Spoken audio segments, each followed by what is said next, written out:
So many things to get into today. We had the ESPYs last night, and they were political, which raises some questions. Does it not about where you want your professional sports in your real everyday life, or at least in your political life? Because I think people have been calling for this on some level for a while. For athletes to be some form of activists. I think the bigger question is, should they? We'll get into all of that, and I'll give you my opinions on the British Open at Royal Troon, as well as some comments from Bret Bielema yesterday at SEC Media Days 2016. Bret Bielema saves the day again. Just by talking. Bret Bielema opens his mouth, and only greatness comes out of it.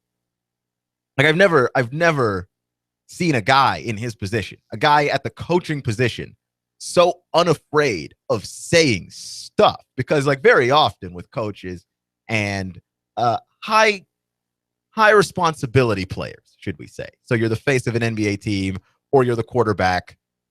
You tend to say things in a very politically correct way. You tend not to say things that will step on the toes of anybody. And quite frankly, it's boring. It's just boring stuff. We just get the same coach speak, coach drivel over and over and over again.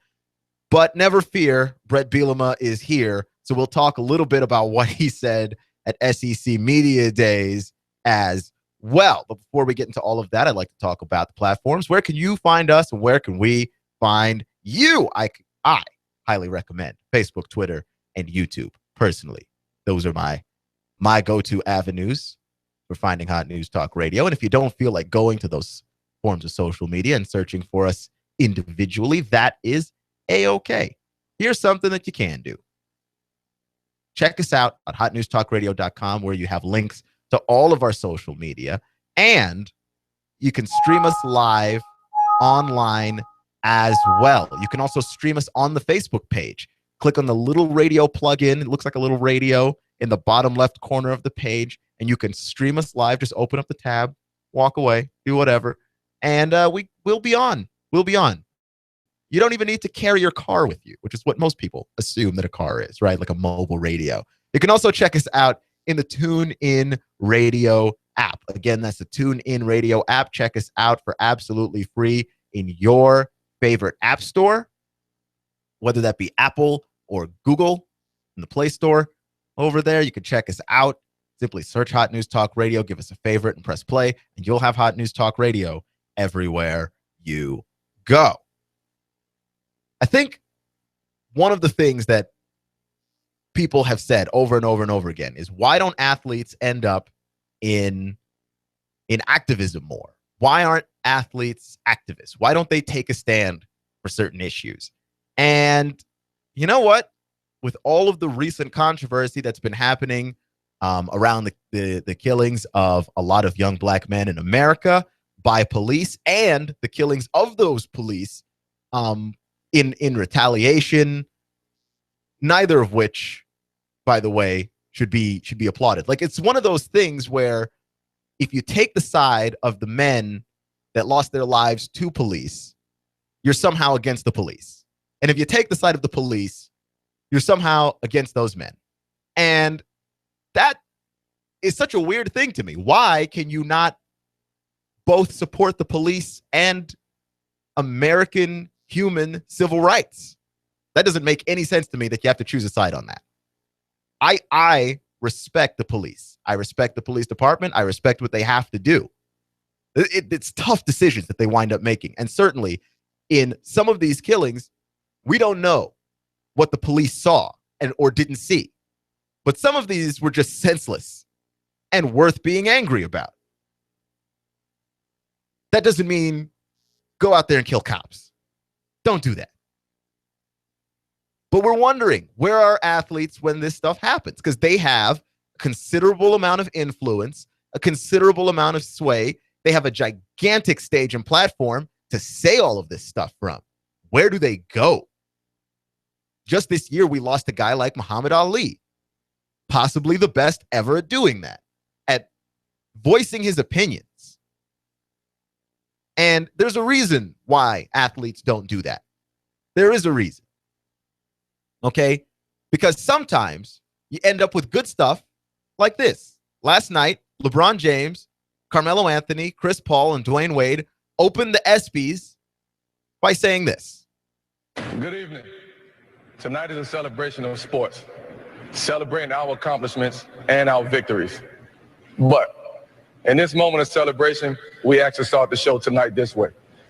The four of us talking to our fellow athletes with the country watching, because we cannot ignore the realities of the current state of America. The events of the past week have put a spotlight on the injustice, distrust, and anger that plague so many of us. The system is broken. The problems are not new. The violence is not new. And the racial divide definitely is not new. But the urgency to create change is at an all-time high. We stand here tonight accepting our role in uniting communities to be the change we need to see. We stand before you as fathers, sons, husbands, brothers, uncles, and in my case, as an African-American man and the nephew of a police officer who was one of the hundreds of thousands of great officers serving this country. But Trayvon Martin, Michael Brown, Tamir Rice, Eric Gardner, Laquan McDonald, Alton Sterling, Philando Castile. This is also our reality. Generations ago, legends like Jesse Owens, Jackie Robinson, Muhammad Ali, John Carlos, and Tommy Smith, Kareem Abdul-Jabbar, Jim Brown, Billie Jean King, Arthur Ashe, and countless others. They set a model for what athletes should stand for. So we choose to follow in their footsteps. The racial profiling has to stop. The shoot to kill mentality has to stop. Not seeing the value of black and brown bodies has to stop. But also the retaliation has to stop.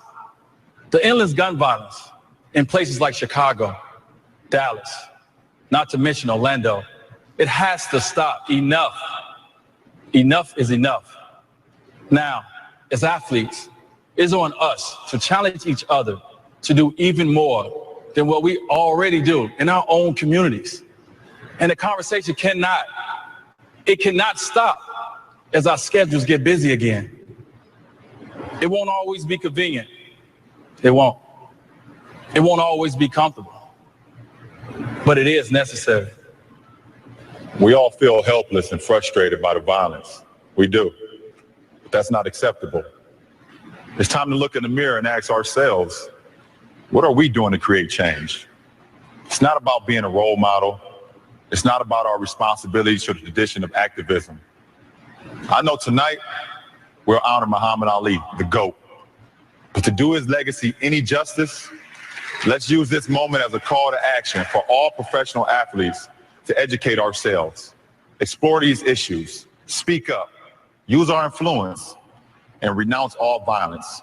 And most importantly, go back to our communities, invest our time, our resources, help rebuild them, help strengthen them, help change them.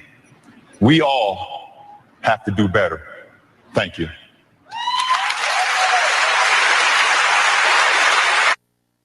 So we have that, right? When this athlete and activist combination works correctly, we have that. We have four guys that got together and thought about what they were going to say and said something intelligent and tried to promote some kind of change.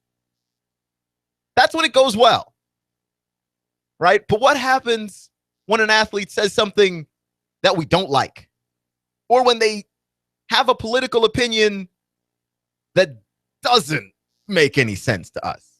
In the speech, they mentioned Muhammad Ali. Muhammad Ali is a guy who had many political opinions that stood up for what he believed was the right thing over and over and over again. But as much as we lift up Muhammad Ali now for doing that, when he did it at that time, yeah, he wasn't celebrated then.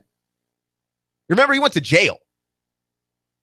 A lot of people criticized Muhammad Ali for speaking out against the war in Vietnam. That his political opinion was not a popular political opinion of the day. And everyone thinks that their political opinions are right. You're not going to wind up on the right side of a political opinion all the time. An athlete is going to choose a political opinion one day that upsets you. Which brings us to Tim Tebow, arguably one of the greatest SEC football players that has ever played, and definitely the greatest Florida quarterback of all time, right? Like, that's just not even up for debate. One of the greatest teams that I've ever seen was that Tim Tebow led Florida team that won the national title. So that's Tim Tebow, who's going to be speaking at the Republican National Convention, in all likelihood, endorsing Donald Trump, which I can't speak for many of you. It's not a political opinion that I like. If you listen to this show at all, I don't like Donald Trump any further than I can throw Donald Trump. I don't trust the guy that holds so many bigoted opinions. I can't vote for that guy. Nor can I co-sign an athlete publicly endorsing that guy. And by the way, many athletes have run from the possibility of endorsing that guy. That Donald Trump tried to claim that he had Tom Brady and Ben Roethlisberger coming to speak for him at the Republican National Convention, and they ran about as humanly far away from that as possible. Right? But here comes Tim Tebow to the rescue, right? Tim Tebow, who is one of the more morally upstanding individuals in sports, you would have to say, endorsing Donald Trump. What happens if someone holds an opinion that you don't agree with like that? Or something like what Karl Malone said, where Karl Malone, who is one of my favorite basketball players ever, one of the greatest power forwards of all time, Karl Malone said that black people need to stop looking for handouts. That he says he's, quote, sick and tired, end quote, of black communities waiting on someone to march on their behalf, which I missed the train. Where's the handout train? I'm a black American. Where's my handout? I wasn't aware that there was a handout train. Yes, there's a belief that of the people on welfare, they're mostly black. That's incorrect. So what happens if someone marches out there with an uninformed opinion like Karl Malone's? Most of the people on welfare are white.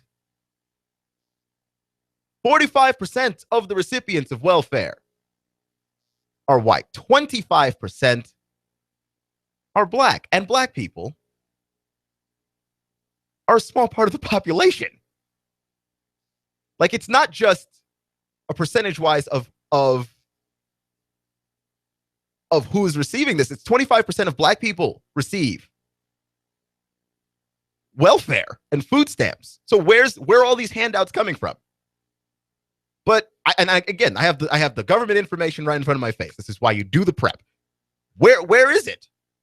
Well, Karl Malone didn't do the research before he opened his mouth. If an athlete has an uninformed opinion, what then? And I'm not saying athletes shouldn't be activists.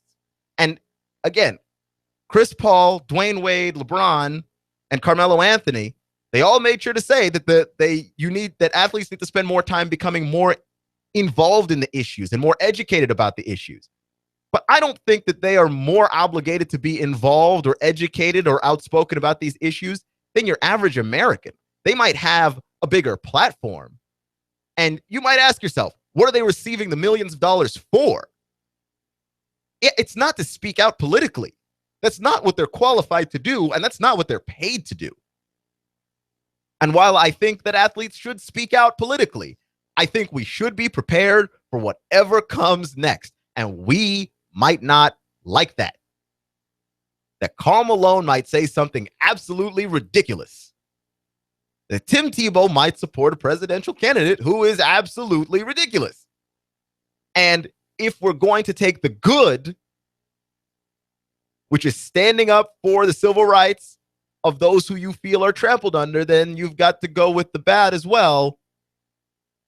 You're going to have to roll with Karl Malone. You have to accept everything that comes with that. That there are people who are activists. They spend their entire life dedicated to activism, to honing their life towards activism. And so they are qualified. And so they are qualified to do that, okay? You can't have people practicing law that aren't qualified to do law. That's why law school exists. That's why they make you take the bar. You can't have people who are doctors that aren't qualified to be doctors. LeBron James is qualified to dunk a basketball. He spent his entire life training for that, building for that. Chris Paul is qualified to pass a basketball. He's not qualified to be a political activist. Now, he can be, and he can turn out to be a very good one. No one's saying that that's not the case either, because Kareem turned out to be a very good one. And Jim Brown and Jesse Owens and Muhammad Ali and many of the others mentioned turned out to be very good ones. But not everybody's going to be a good one. And if you demand from your athletes to be politically aware and to be politically educated and to hold some kind of political opinion that they're willing to go public with, then when Kurt Schilling goes on Facebook and posts anti-transgender memes just for fun, guess what? You're going to end up with opinions you don't like. And are you willing to live with that? I am. I mean, I'm in radio. Of course I am. It's going to give me plenty to talk about. Okay, I traffic in opinions. That's what this business is. When something is fact, when something is solid, when something is indisputable, that's a little less fun. Those are the most boring sports shows you will listen to in life, is the ones where the guys will sit here like a bunch of nerds and just speak numbers to you. Well, I think that he's the best pitcher in baseball because his whip is like, nobody cares, right? We traffic in opinions. Opinions are great for me, but are opinions great for you? Because here's what I think. I don't think we should demand this from our athletes. I think if this is something that they want to do, I'd expect the same thing that I expect from every other American. That's right, you. I expect you to be politically active. I expect you to be politically informed, because LeBron James can't change your life from Cleveland, okay? Dwayne Wade can't change your life from Chicago. Chris Paul can't change your life from Los Angeles. You can change Chattanooga right here, right now, if you bother to educate yourself. Who's running for state representative? All this talk about Trump and Hillary. Who's running for local office right now? Do you even know? You know their name? We had Joe Wingate on here on the Ben and Sabrina Realty show talking about District 29. Are you even in that district? Do you know? Do you have a clue? Most people don't. I'm just saying, like, for all of the things that we demand from athletes, we want them to be role models. Are you being a role model? Because, I mean, if you're a father, if you're an uncle, if you're a grandpa, a sister, a wife, the people in your life see you 1,000,000 times more than they see LeBron. Yeah, it does help for activism that these guys are NBA players. NBA players probably have the most exposure of anybody. You can see their face. You know, Tim Tebow, we know what Tim Tebow looks like, but, you know, Jordan Reed was playing at Florida too. Can anybody tell me what Jordan Reed looks like? No? Yeah, we know what the quarterbacks look like. There's just a marketability to basketball players being political activists. But what about you in your actual everyday life? How informed are you about the issues and what needs to change? Because that's not just listening to Hannity every day. That's opening up a copy of the Times Free Press and figuring out what's actually happening around here. Just saying. You're listening to Hot 1240, Hot News Talk Radio. Clutch with Keon Rose. I'll give you some of my opinions on Phil Mickelson's hot start today at the British Open at Royal Troon. coming up next.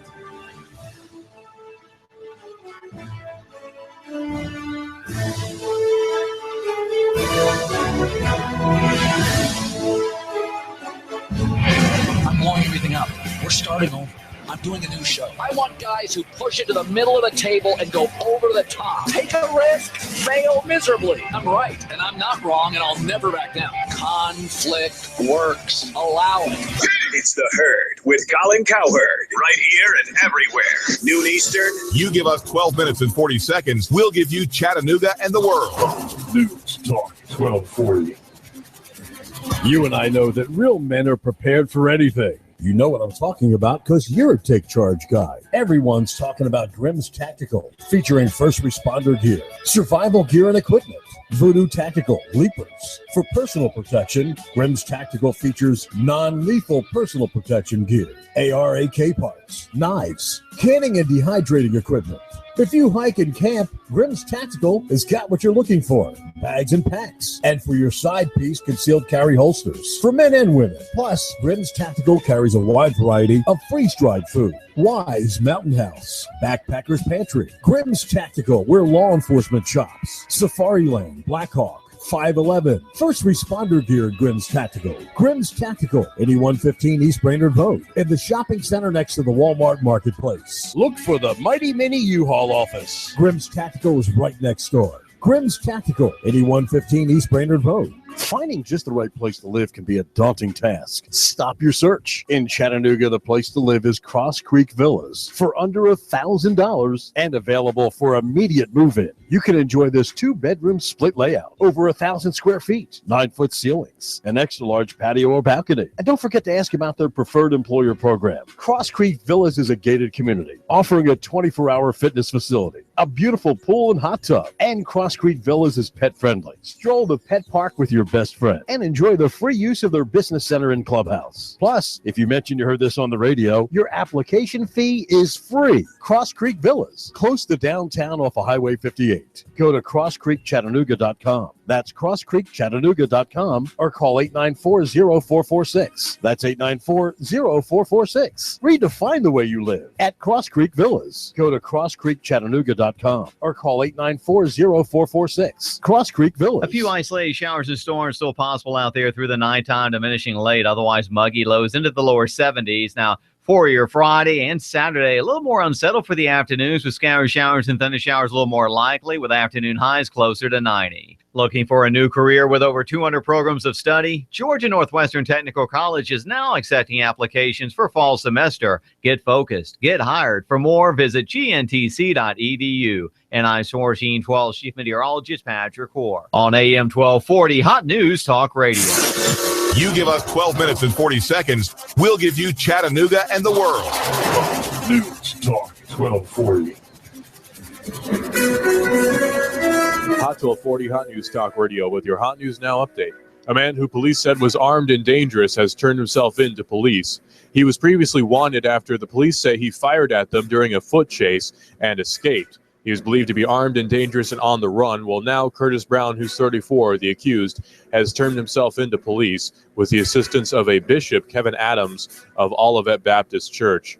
In East Ridge, massive crowds have shown up for the Bass Pro Shops grand opening, which happened yesterday, but the crowds are still there today. There are shuttles taking shoppers from the parking spots at Camp Jordan over to Bass Pro Shops because the Bass Pro Shop parking lot is completely filled up. Traffic in East Ridge, a gridlock. Georgia wildlife officials have been sent out to Lafayette to investigate reports of a cougar in Lafayette, Georgia. They say that cougars have been extinct on the East Coast for many years, but the residents of Lafayette say they've seen a large cat somewhere in the city. It's going on in the Tennessee Valley. It's going on Hot 1240 Hot News Talk Radio. Hot News Talk 1240.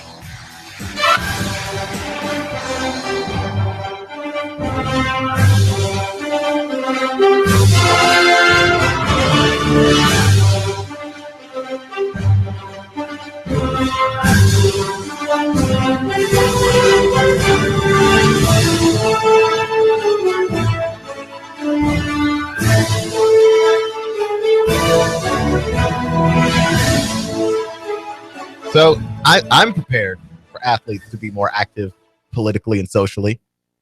I like the idea. I do. And I don't want it to sound like I'm opposed to the idea. I'm not.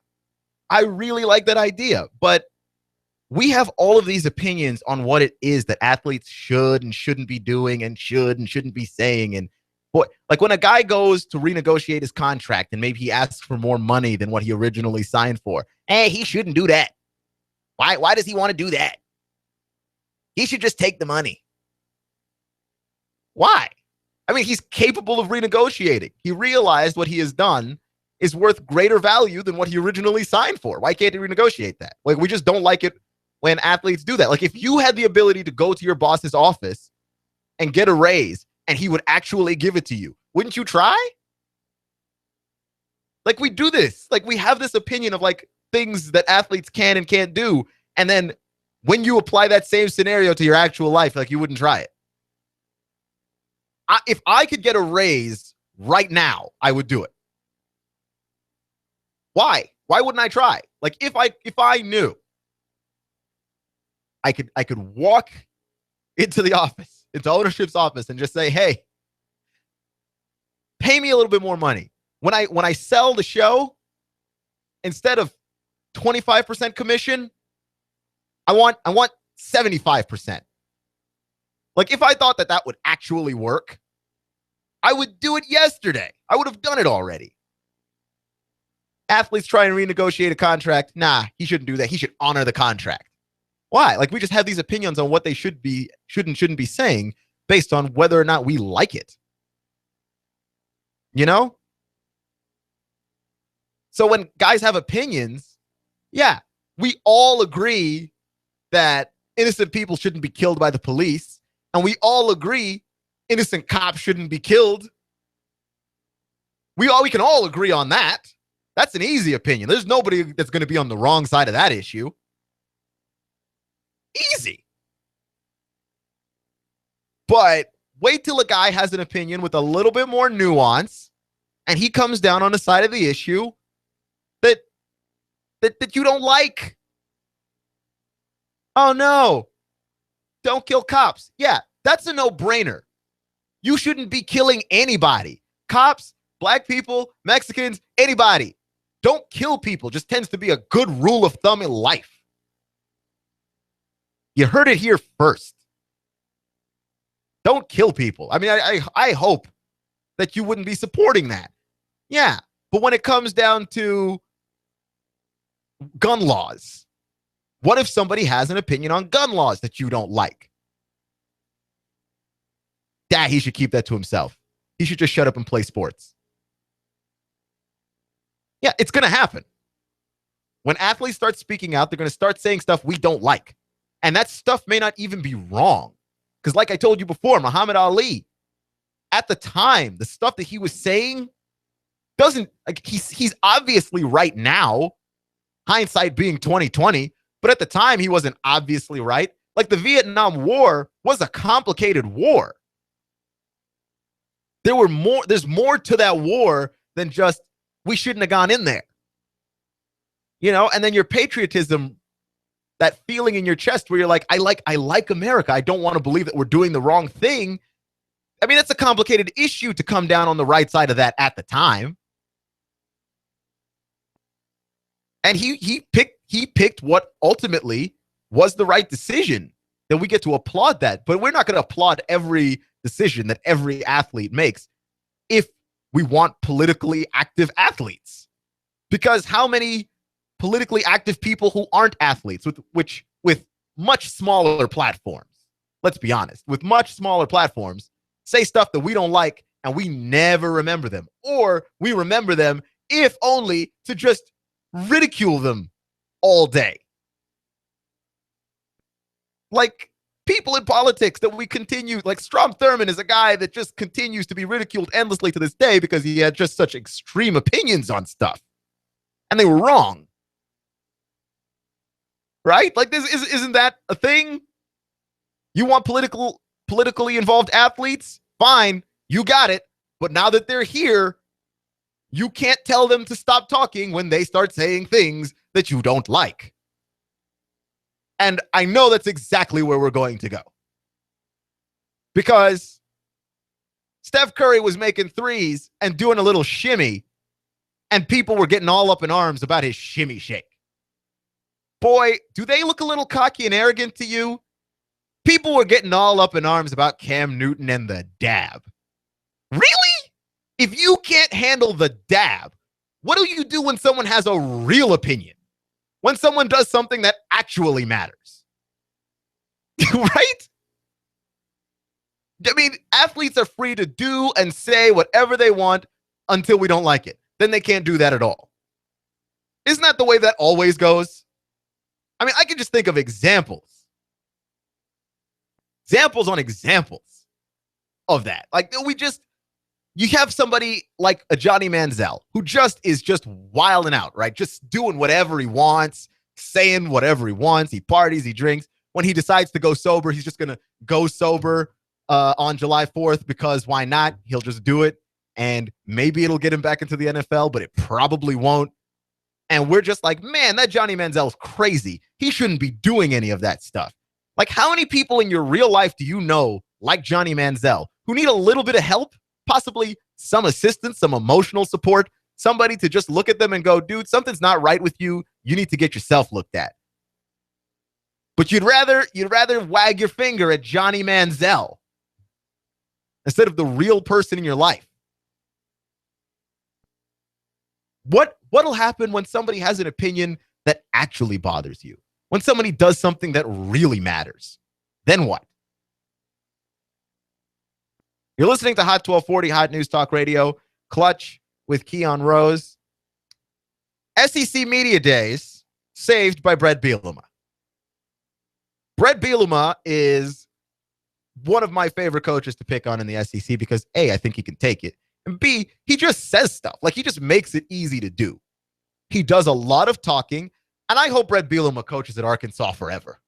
I hope he never leaves because Bret Bielema is a guy that says a lot of things, and they're controversial, and they're kind of weird, but he never puts his foot in his mouth.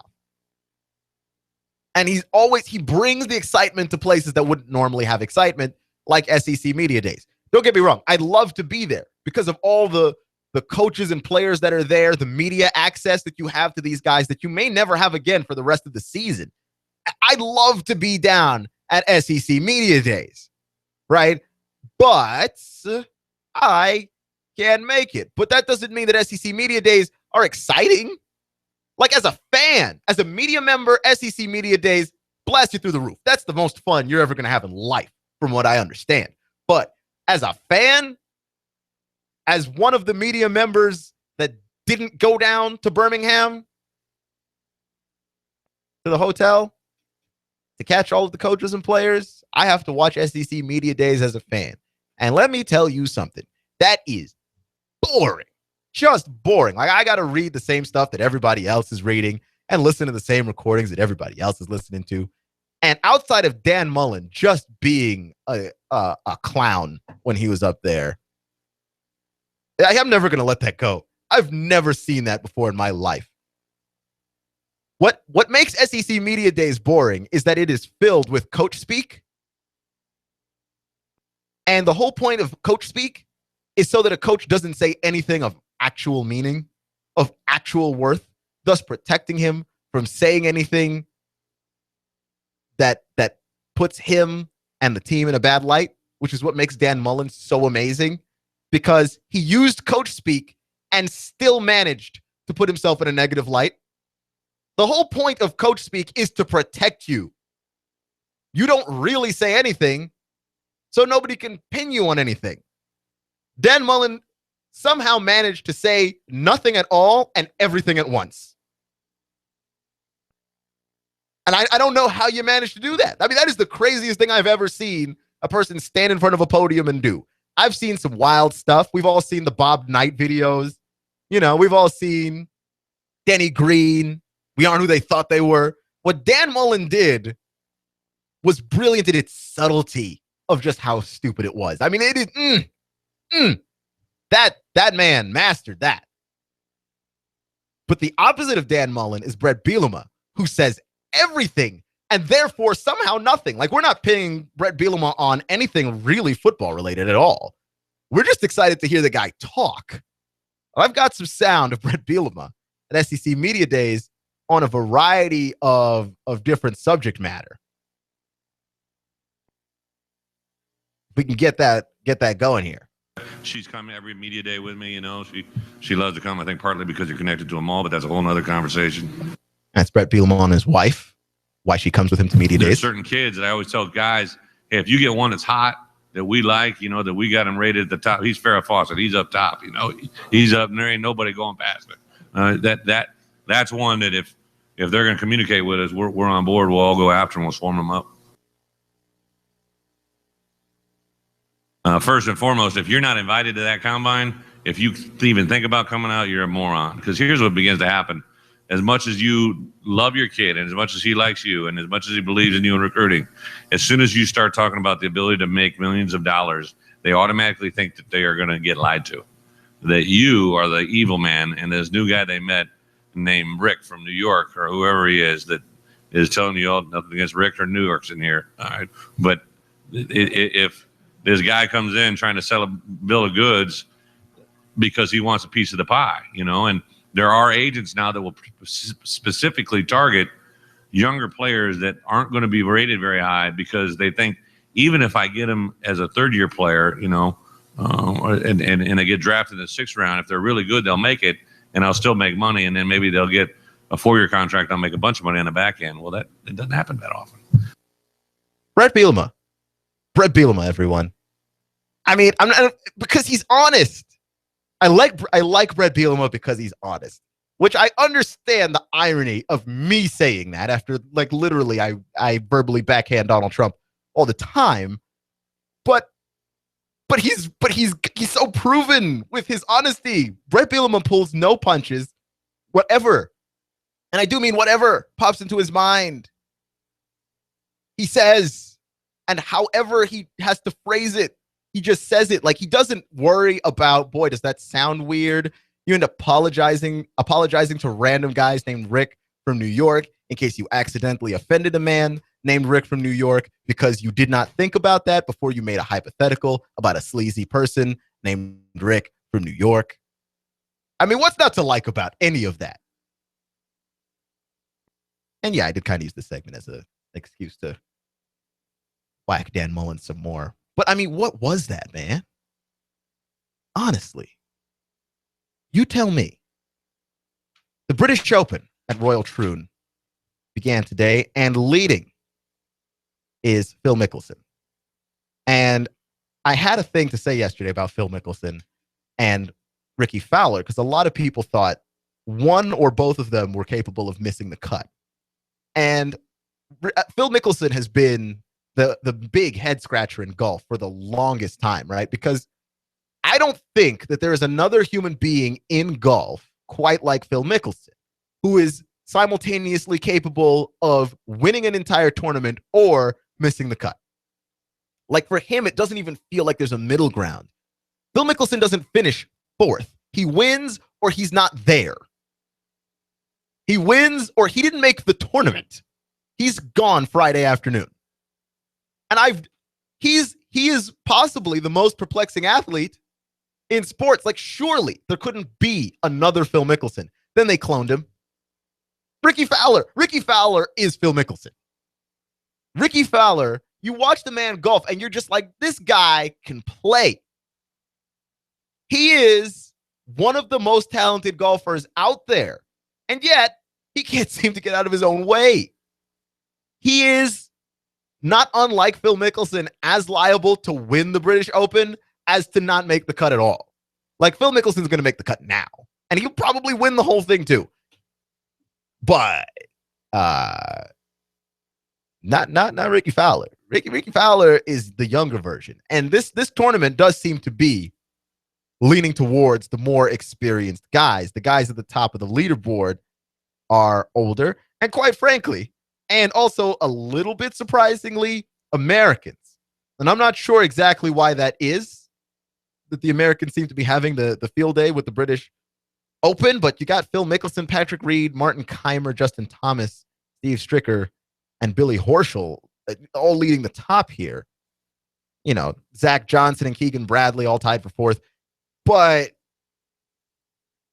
it's weird because all of those guys are also a little bit older.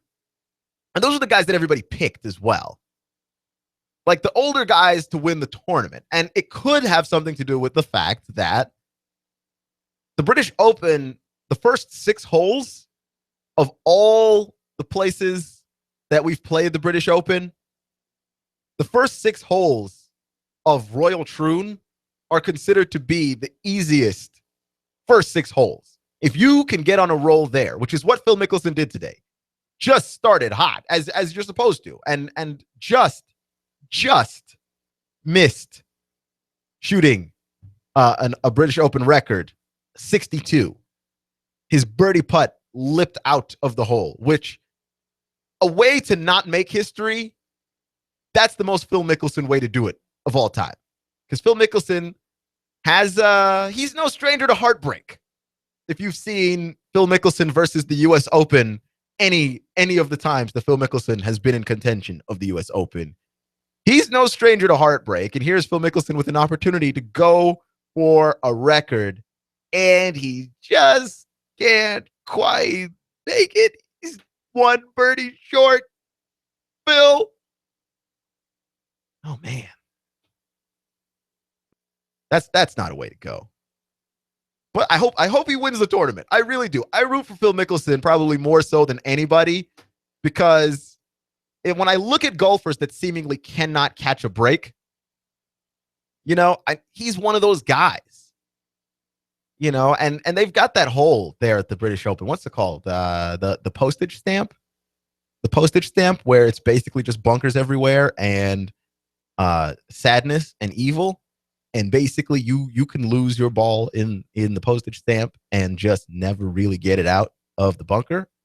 That is a very possible thing for you. Like, your life is so over.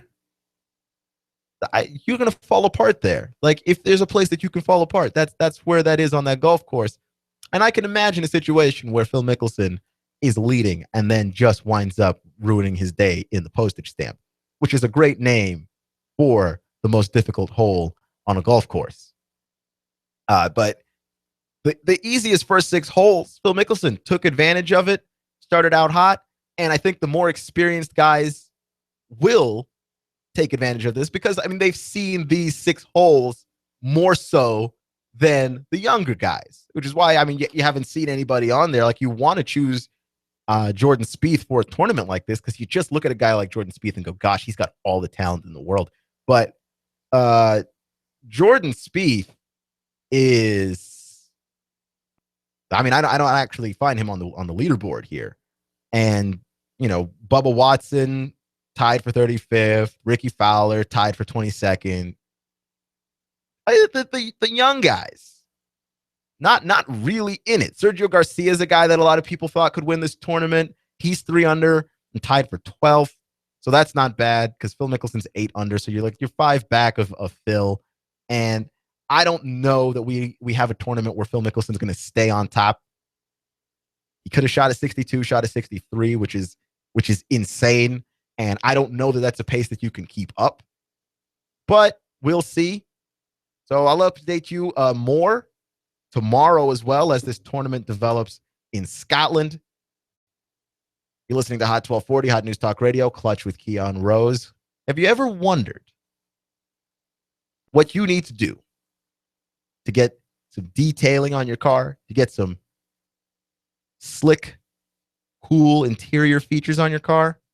I recommend that you go see Courtney Barnett at Fast Connection Auto. Courtney will hook you up. Go to fastconnectionauto.com just to see what it is that he's done to a number of people's cars already. Whatever kind of logo or decal that you want on your car, whether it's something subtle and minimal, like just a nice extra trim, or something outrageous like flames. He does it all. He does window tints as well. And it doesn't just stop with cars. Courtney can detail boats and trucks, even 18-wheelers. He's done work of all kinds, and he's got more experience than anybody. Check out Courtney Barnett at Fast Connection Auto and fastconnectionauto.com. Now, I want to jump back to the athletes and being social activists. I think about this fairly often because I social activism is something that I find that I am interested in, but I'm interested in it in the way that people my age are interested in it. I am 26 years old, and one thing that I notice is that online activism is really huge. And I do it too. I'm about to put myself on blast and a lot of other people because I was saying, if you feel like athletes should be socially aware, why don't you take it upon yourself to be socially aware? Enough of us being socially aware in our communities can make the world a better place. Our more positive interactions with the police department in our area can go a long way. Why do we have to put that on athletes to do? They should do their part too if they're informed. But again, most people tend not to be informed. Like, I don't know why we expect that of athletes. That's not what they get paid to do. Okay? That Julio Teheran gets paid to pitch a baseball. That is what that man gets paid to do. Marcus Mariota gets paid to throw a football. That is what that man gets paid to do. Him being socially aware of what's happening in Nashville, Tennessee, it's not really helpful. The people of Nashville being aware of what's happening in Nashville, Tennessee, that's more helpful. But I do think that it's positive to see those guys speaking out because there are people who idolize them of the younger generation. People who are considered millennials, possibly even younger than that, who have been told their voice doesn't amount to anything. You get told this all the time if you are in a generation that is younger, that, you know, you're just, you people don't understand. You kids don't understand. And you get told all the time, like, there's just so much wrong with your generation, this, that, and the other with your generation. And you start believing it. And then you start believing like your voice doesn't have anything of value. And I think that that's the wrong way to go about that. When you start telling people that their voice doesn't have value and they start believing that, don't be surprised when they don't do anything. When was the last time you heard somebody say a millennial did something right? Probably never, because I've never heard it. And I listen to sports radio most of the time. I listen to talk radio all the time. And I hear mostly from guys older than myself. People who I respect, but whose opinions are basically, this generation that's coming up behind me, they don't do anything. They're not good at anything. So I at least like the empowerment of the young. Get out there and put that influence out there, but don't just call more athletes to social activism. Social activism is something that you need to do if you live in a place. Do that in that place. Not just famous people, you. Sitting there listening to my voice. Thank you for listening to Clutch with Keon Rose on Hot 1240 Hot News Talk Radio. Remember, it's not how you start, it's how you finish. Stay clutch, and I'll see you in 24 hours. You give us 12 minutes and 40 seconds, we'll give you Chattanooga and the world. News Talk 1240.